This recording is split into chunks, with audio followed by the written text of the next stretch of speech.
আসসালামু আলাইকুম বন্ধুরা, ববি রান্নাঘরে আপনাদের সবাইকে স্বাগত জানাই। আজ আমি আপনাদের সবাইকে সন্দেশ বানিয়ে দেখাবো। আপনারা যদি চ্যানেলে নতুন হয়ে থাকেন তাহলে চ্যানেলটিকে সাবস্ক্রাইব করে দেবেন, পাশে থাকা বেল আইকনটি ক্লিক করে লাইক, কমেন্ট ও শেয়ার করে দেবেন। প্রথমে আমি একটা কড়াই চাপালাম। আমি এর মধ্যে একটু পানি মিশিয়ে নেব কড়াইটাতে ঢেলে সামান্য।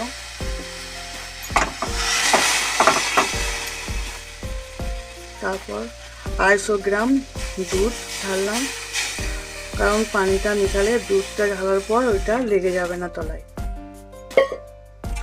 এরপর দুধটা আমি একটু গরম করে নিলাম, আস্তে আস্তে আমি নাড়বো।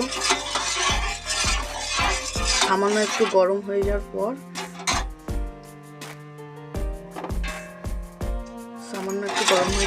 আমি পাউডার দুধ ঢাললাম, এই ছোট বাটিটার হাফ বাটি। এটা আমি নাড়তেই থাকবো যতক্ষণ না এটা ফুটে আসছে, ততক্ষণ আমি নেড়েই যাবো। এটা নাড়া বন্ধ করলে হবে না, এটা এমনিভাবে নেড়েই যেতে হবে।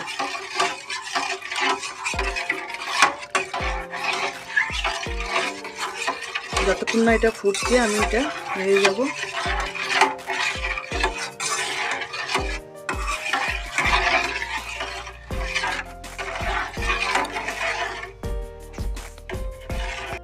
দেখুন দুধটা ফুটে গেছে। এবার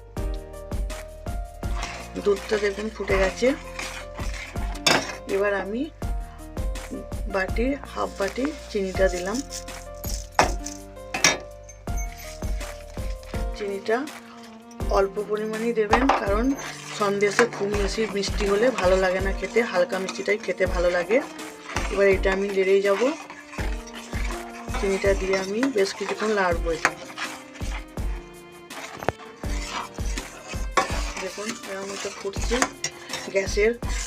গ্যাসটা যেন জোরেই থাকে। এবার আমি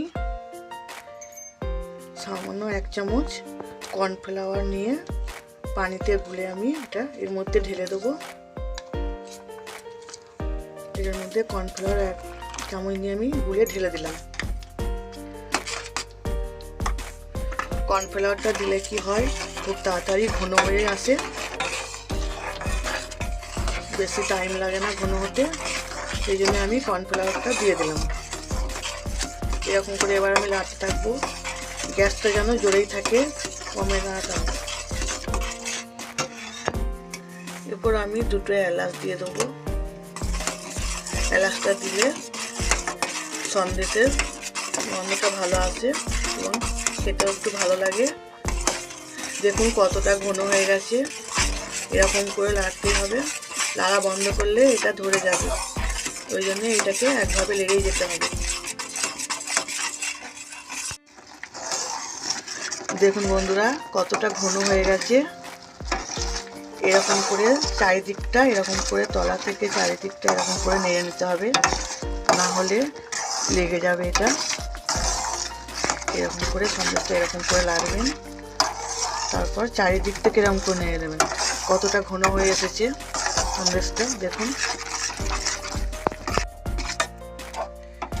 দেখুন বন্ধুরা এটা কতটা টেনে গেছে। এটা আমাদের রেডি হয়ে গেছে। এবার এটা আমরা নামিয়ে ফেলবো। দেখুন বন্ধুরা এটা আমি একটা পাত্রের মধ্যে ঢেলে আমি ঠান্ডা করতে দিলাম। আপনারা প্রথমে হাতে একটু ঘি দিয়ে নেবেন, কেন যাতে না লেগে যায়। ঘি দিলে এটা একটু ভালো করে এটা এরকম করে মেখে নেবেন। এরকম করে এটা একটু মেখে নেবেন। তারপর এখান থেকে সামান্য একটু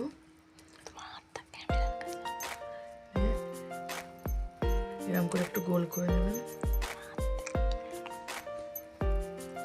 একটু এরকম করে ঠিক এরকম সাইজের গোলটা নেবেন। এরকম করে একটু নেবেন, আঙুলে করে একটু দেবেন। সব কটা এরকম করে আমি করে নেব।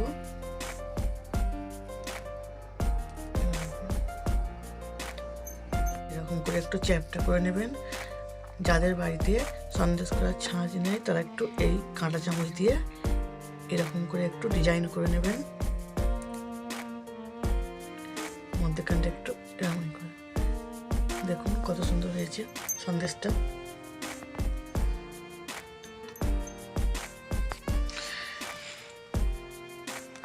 আমার সন্দেশ তৈরি হয়ে গেছে।